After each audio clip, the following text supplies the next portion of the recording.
Bienvenue à ce flash d'information sur M24 Télévision.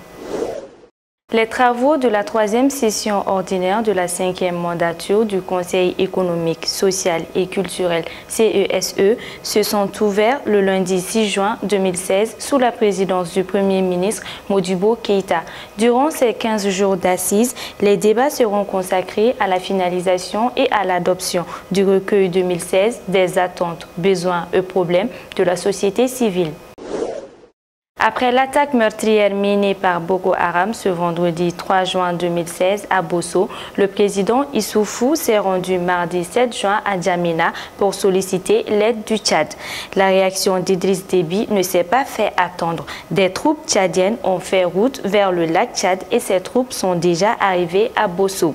Selon une source sécuritaire tchadienne, ce sont en tout quelques 2000 soldats qui ont mobilisé pour traquer par tous les éléments de Boko Haram des militaires lourdement équipés qui disposent notamment de blindés, de lance-roquettes et de véhicules tout-terrain surmontés de mitrailleuses 12/7.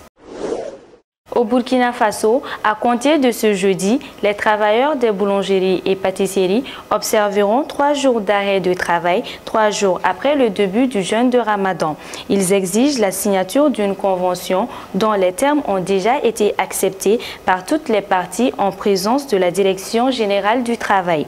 Les boulangers et pâtissiers accusent leur employeur d'hésiter pour la signature du document dans lequel les conditions de travail, les indemnités salariales et les classifications professionnelles sont déjà définies.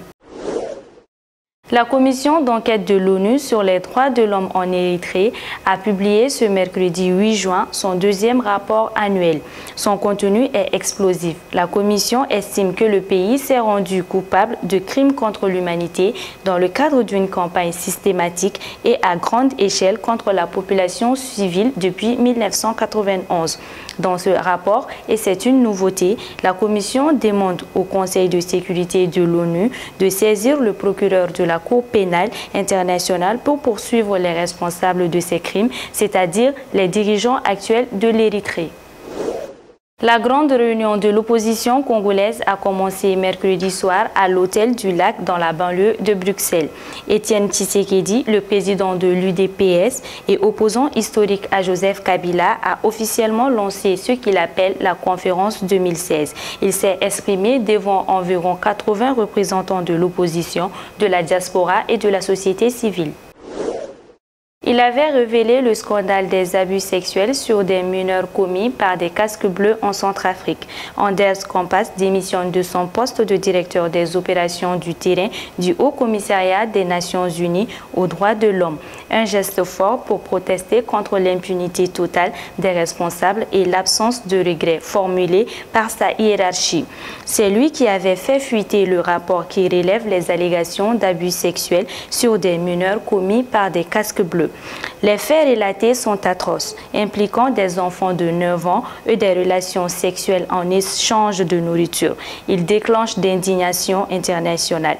Mais Kampas est sanctionné par sa hiérarchie pour manquement grave aux procédures. Il est finalement rétabli dans ses fonctions et a été blanchi fin 2015 par une commission d'enquête mandatée par Ban Ki-moon.